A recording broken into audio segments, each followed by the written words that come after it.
آقا ببینید چی براتون آوردم. چطورین بچه ها؟ خوبین؟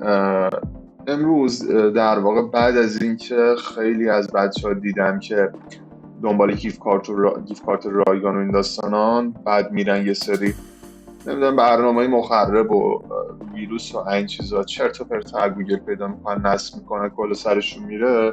گفتیم که یه در واقع صفحه راه اندازی کنیم براتون، داخلش گیف کارت رایگان بذاریم و لازم هم نیستش که نمیدونم برنامه ای نصب کنید و فلان کنید. ببینید یه صفحه اینجوری هستش، کد گیف کارت آماده براتون میذاریم و حالا آپدیت هم میشه این صفحه. حالا آخرین باری که گذاشتیم برای 8/8 بوده، اینم تقریبا هر روز آپدیت میشه.